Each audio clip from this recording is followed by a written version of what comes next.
So, Dr. Asma, I would like to build upon this. ہم بات کر رہے ہیں کہ mutual cooperation in the security paradigm is evolving in the contemporary times.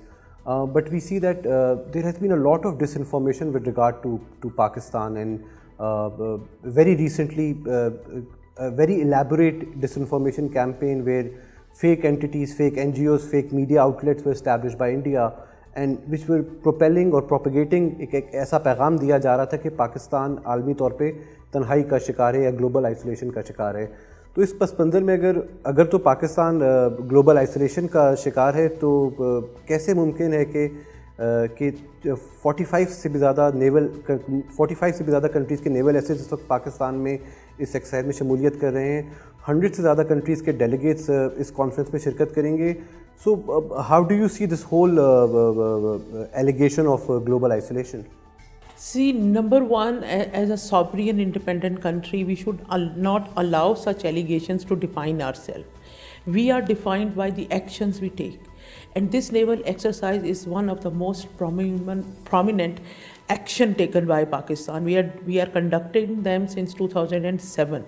And now, as you yourself said, 45 countries want to join us in this exercise, and one of our great diplomatic success is that Russia is also joining us in this exercise, and this becomes even more important when India tries or aims at counter Pakistan and China in Indian Ocean.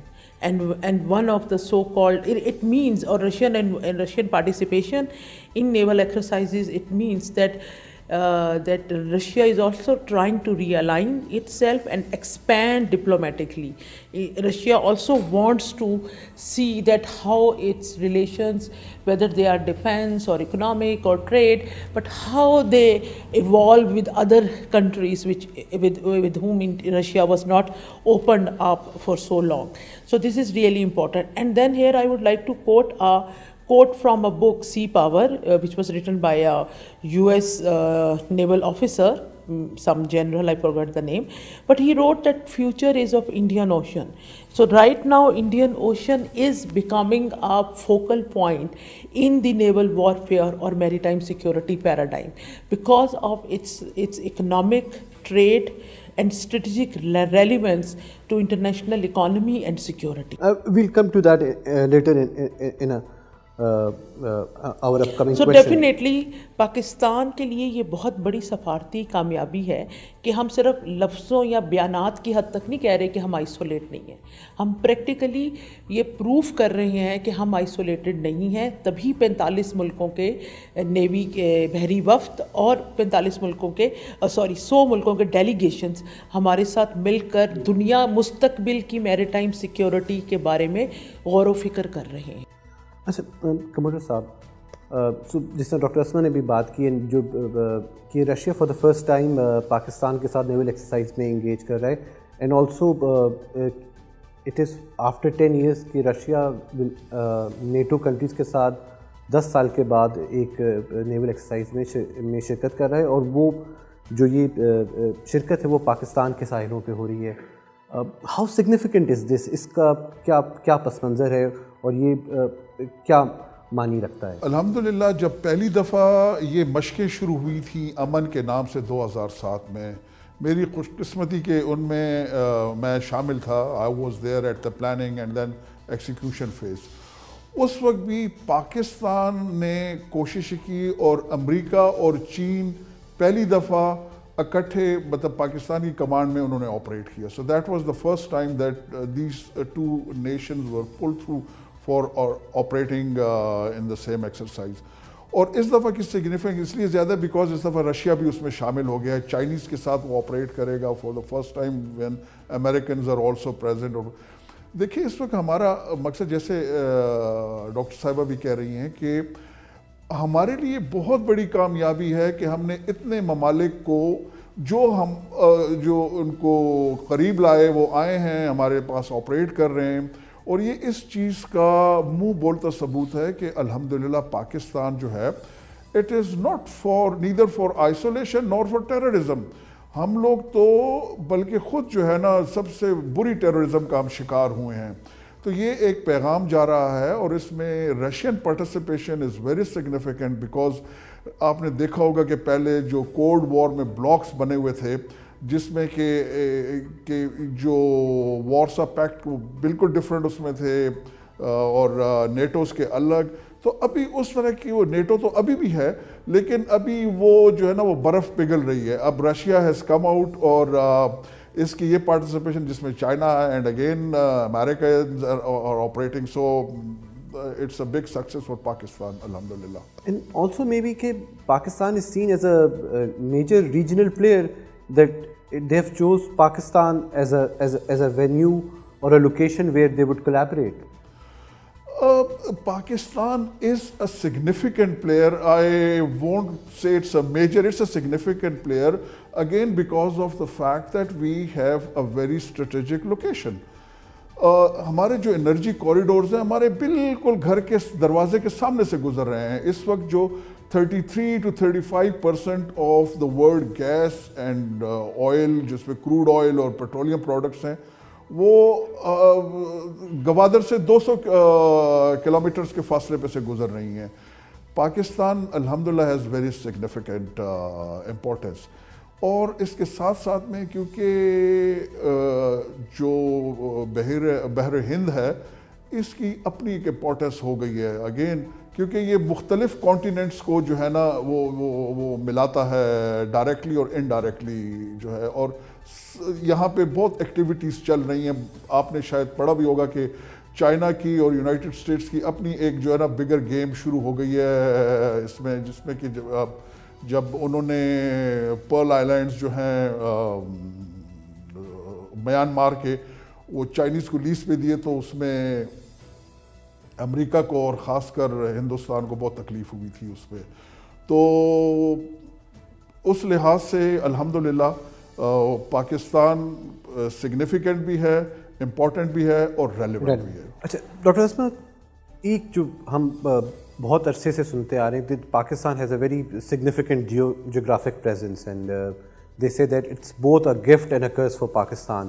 And now that the Pakistan-China economic corridor is progressing rapidly and Gwadar is developing at a very fast pace, how significant is Pakistan's geographic location in the current context? See, Pakistan's geographical location, as said by my colleague, it's important, and almost a considerable number of regional trade, it passes through the seas owned by Pakistan, and Pakistan is building its capacity further, کیونکہ ہم گوادر بنا رہے ہیں، ہم port Qasim کو develop کر رہے ہیں، ہم اس تمام بحری راستے کو سیف اور سیکیور پیسیج بنا رہے ہیں جہاں سے یہ تجارت گزرتی ہے. اور مجھے ایگزیکٹ اسٹیٹسٹکس اس ٹائم ذہن میں نہیں آ رہے، مگر یہ کچھ 40% کے قریب ریجنل ٹریڈ ہے جس کو پاکستان کو کراس کرنا ہے تو وہ دوسرے ریجنز تک جا سکتی ہے. اور دوسرا جو چائنا کی پالیسی ہے، جیسے ون بیلٹ ون روڈ کے ملکوں کو سسٹینیبل اکانومی اور ڈیولپمنٹ کے نام پہ اور ان کے پروجیکٹس کے ذریعے آپس میں کنیکٹ کرو، تاکہ ان کے باہمی مفادات ایک دوسرے کے ساتھ اس طرح اٹیچ ہو جائیں کہ وہ ملک ہاسٹیلٹی یا یہ فضول اپنے ریسورسز ہاسٹیلٹی کو فیول کرنے میں ضائع نہ کریں. سو سملر ایسا ہی ایک منصوبہ چائنا کا میری ٹائم سلک روٹ بھی ہے جس پہ چائنا کام کر رہا ہے. آپ چاہ باہر ایران کا سٹیٹس دیکھیں، آپ گوادر دیکھیں، اور یہ ہم وہ مل کے نہ صرف زمینی راستے کو چائنا ملکوں کے بیچ میں پازیٹیو کنیکٹیوٹی کا ذریعہ بنانا چاہتا ہے، بلکہ چائنا بحری راستے کو بھی ملکوں کے لیے خوشحالی کا ذریعہ بنانا چاہتا ہے. سو ڈیفینیٹلی پاکستان ان پلانز میں، چاہے وہ زمینی راستے کا منصوبہ ہو چاہے وہ سمندری راستے کا منصوبہ ہو، پاکستان اسٹریٹجیکلی لوکیٹڈ ہے اور کوئی بھی راستہ پاکستان سے گزرے بغیر مکمل نہیں ہے.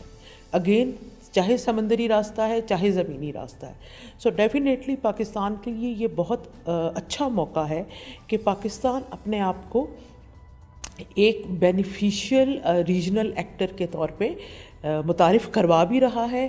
جس طرح ہم نے سی پیک منصوبہ بھی تقریباً تمام ریجنل ممالک انکلوڈنگ بھارت انڈیا کو بھی ہم نے اس کی آفر کی. یہ اور بات ہے کہ انڈیا فارملی اس ریجنل کولیشن کہہ لیں, اس ریجنل الائنس کہہ لیں, اس ریجنل کولیبریشن فار ریجنل پیس کہہ لیں, اس سے علیحدہ رہا. تو سملرلی اب یہ جو اتنے وسیع پیمانے پہ ہماری بحری مشقیں ہو رہی ہیں جس میں چائنا مطلب یو نیم اٹ, اور دنیا کا ہر اہم ملک اس کا حصہ ہے, چاہے وہ پیسیفک اوشن میں واقع ہے ملک, چاہے اٹلانٹک میں ہے, چاہے بلو نیویز ہے, چاہے براؤن نیویز ہیں, مگر وہ ان مشقوں کا حصہ ہیں. مگر انڈیا ان چند ممالک میں سے ہے, اور اسپیشلی اگر ہم اس کا سائز دیکھیں تو شاید واحد ملک ہے جو ان بحری مشقوں میں کا حصہ بننے سے بھی جھجک رہا ہے یا اس کا حصہ بننا پسند نہیں کر رہا. مگر ڈیفینیٹلی انڈیا کو اس پالیسی کا نقصان خود انڈیا کے لیے ہے, کیونکہ وہ ایک بہت بڑا پلیٹ فارم جو کہ اس کو دنیا کے تقریباً 100 ممالک سے کنیکٹ کر سکتا ہے, اور انٹرنیشنل میری ٹائم سیکیورٹی پالیسی میکنگ اور تھاٹ بلڈنگ اور کرٹیکل تھنکنگ کا حصہ بنا سکتا ہے اس پیراڈائم کا. تو انڈیا خود ہی اپنی خود سری کے باعث یا ضد کے باعث اس پورے کنسورشیم سے, اس پورے گروپ سے باہر ہے. اس کا یہ مطلب ہے کہ یہ 100 ممالک کے وفود جب مل کر اس ایشو پہ کام کریں گے, میری ٹائم سیکیورٹی کو وضع کریں گے, انڈین اوشن میں کولیبریشن اینڈ کوآپریشن کے نئے طریقے ڈھونڈیں گے, اور ایک دوسرے کے ساتھ باہمی مفادات کے مختلف ایونیوز میں انوالو ہوں گے, تو انڈیا یا بھارت اس سے باہر ہوگا. So this shows کہ Pakistan is a country which actually believes in peaceful coexistence and sustainable peace.